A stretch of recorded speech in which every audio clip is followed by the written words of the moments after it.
Hello guys, a very warm welcome to my IT class. I already discussed that I'm going to launch video tutorials, free video tutorials for data structure and algorithms. So for data structure and algorithms, some concepts you must know before we start the course. So some 3 to 4 videos I'll be uploading in future, including this for brushing up the concepts. So it will be a brush up kind of course, or you can say it is a bridge course for data structures. So one of the prerequisite for data structure is a clear understanding of pointers. The concept of pointers in C++ is almost same. That's why I have given the heading pointers in C++. When we design any data structure, normally we need to allocate memory. So when we want to allocate memory, we have a different ways: static allocation and dynamic allocation. There, when we talk about dynamic allocation, we need to have a good knowledge of pointers to handle memory as a programmer. So that's why this video I'll be dedicating for pointer concept. So what is a pointer basically? We'll define it first.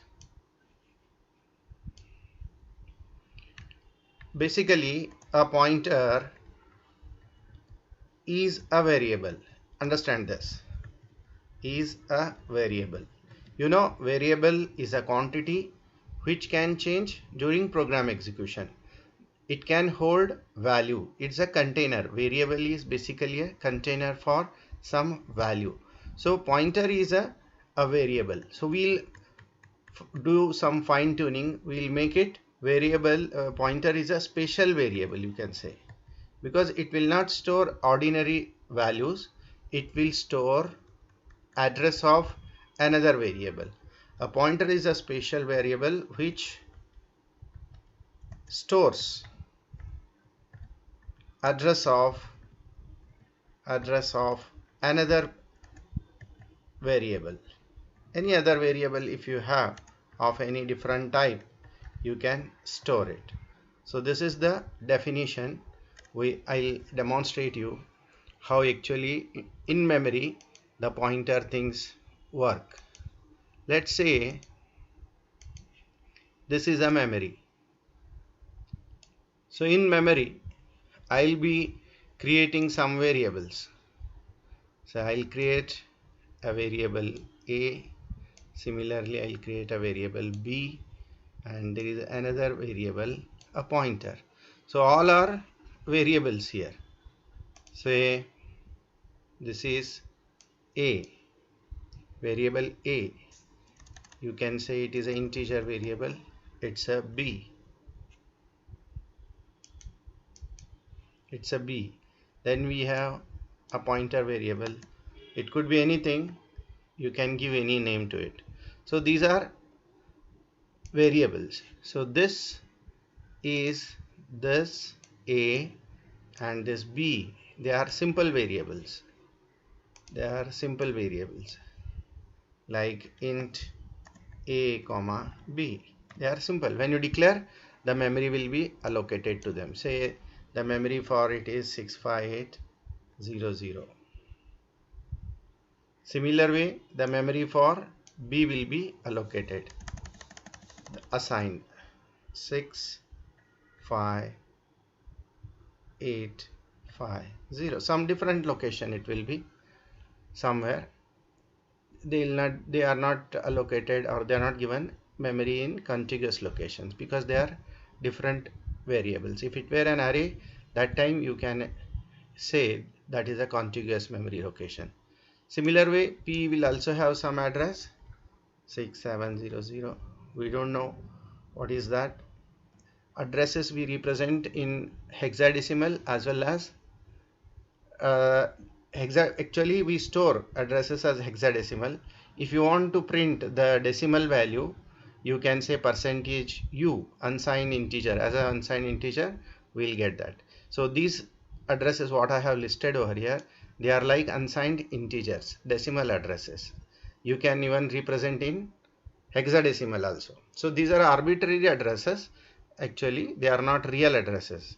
I have, for explanation purpose, I am taking arbitrary addresses, assuming.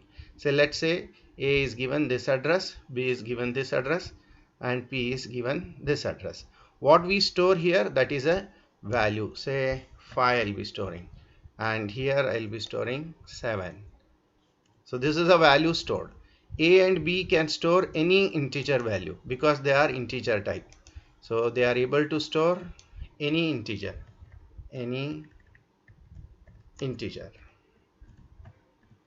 But this P can store only, because P is a pointer, it must store address of another variables.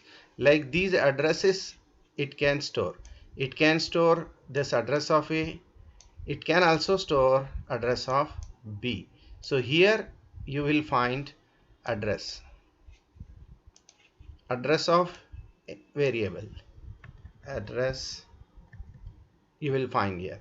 So now the question is how to create a pointer variable. It is not like this int AB. We cannot say like this int P, and in P I am storing, in P I'll be storing address of A. So this operator we call it as a address of. Remember, this is the address of operator.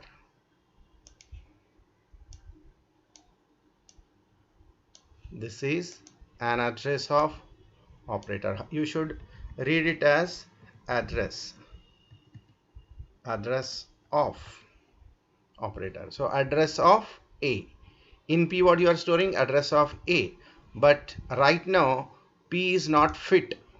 P is not fit to store. You will get an error here. Why? Because P is not a integer pointer.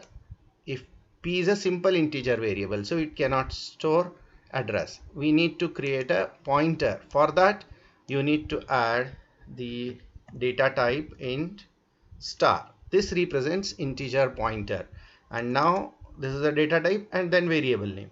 Yeah, now it is possible. Now you can store it. This is absolutely fine. This statement is absolutely fine because now P represents integer pointer. So the rule of the language is what? Though all addresses are integers only. If you take here a floating variable, float x, address of x, that is also an integer. Take another variable char ch, address of that character is also an integer value, but we need to declare them with that data type. Character, to store address of a character, I should have character pointer. To store address of a float, I need to declare float pointer. Why it is so, in my subsequent lectures I'll explain you. For now you just take it for granted that to store address of a particular variable's address, I need a pointer of that type only. For instance, say int star P. Now P can store address of only integers. Similarly, if you take float star Q, now Q can only store address of real numbers. Similar way, char star CP, character pointer, it can store address of any character. Say char ch is equal to $. Now I have created one character variable.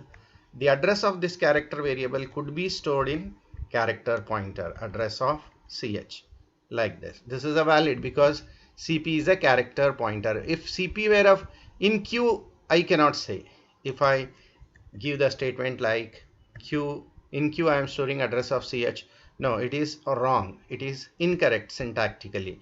The language will not allow you to store address of a character in float pointer. If at all there is a need and if you want to do so, that can be done by explicit typecasting. So you need to perform typecasting. You need to convert this to float and then you can assign it. That is a different story. Some other time we'll discuss. Now the thing what I wanted to demonstrate here is, whenever you create a pointer variable, it will allow you to store addresses of other variables. If you want to store address of an integer, you need to create an integer pointer like this, int star. This is an integer pointer data type. P is a variable. Similar way, float star, it is a float pointer that is used to create float pointers which can store addresses of any floating point number. So char star, it is a character pointer data type. You will use it to create a character pointer so that it can store address of any character. So this is how it will be there. Let me take one example and demonstrate it.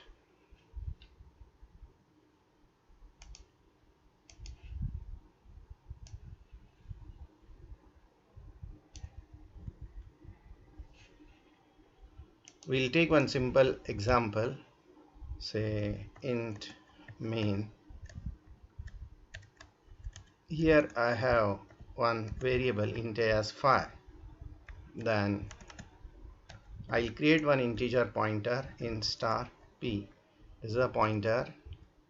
Using pointer, I can manipulate value of a variable. So there are two ways. Using variable name, you can manipulate, you can access it. The other way is you can use its address also. So both ways I'll show you now. So let me modify it using its address. So for that you need to create a pointer, and in that pointer store address of a. So it will, p will point to a. Say this, how you will read? You have to read it as what? Assign address of a, variable a, assign address of a to p. P will store address of a now. So once you obtain address of a, then what you can do, you can use a value at address operator. So this asterisk star is called as value at address operator. Say value at p will be, I will be modifying now 10. Then I say cout a, and if you want to print the pointer value also, what is value at p, this way you can print both the values. So what would be the output now here? Just guess it. Till then I'll draw the memory diagram. So this is a memory. In memory you have now a variable a which has some address, and there is another variable p which is an integer pointer. Say this is a and this is p. Let's say it has address 65800. This is how it is there. When I declare these two, this is what happens here. A is initialized to 5. Int a, 4 bytes of memory is allocated to integer, and this is the address we got. Similar way we can have address for p also, 67800, like this. Some address, it will be arbitrary addresses I am considering here. Now this statement, when I execute this statement, what happens? The address of, this is address of a, this is address of a, this address will be copied in p. So what will be the address here now? 6565800. This is the address we have in p now. What is p? If I say what is p, it is 65800. So this we'll interpret now. We'll execute this statement. This statement will execute. So what is that asterisk? I told you it is a value at address operator. So let's say value at address p. P is how much? 65800. 65800 is the address. So now here it will be 10. So when you execute value at 65800, you will go to 6500. So So you will go here 65800. Here you will change the value. You will go directly to the memory location and you made the value 10. So this is how what happens now. A is modified. I modified A without using the variable name. How I modified? Using the address. So that is what value at P, it is 10 now. See out, when you say A, it will produce an output 10. And when you say value at P, you just now seen here value at P is again same A itself.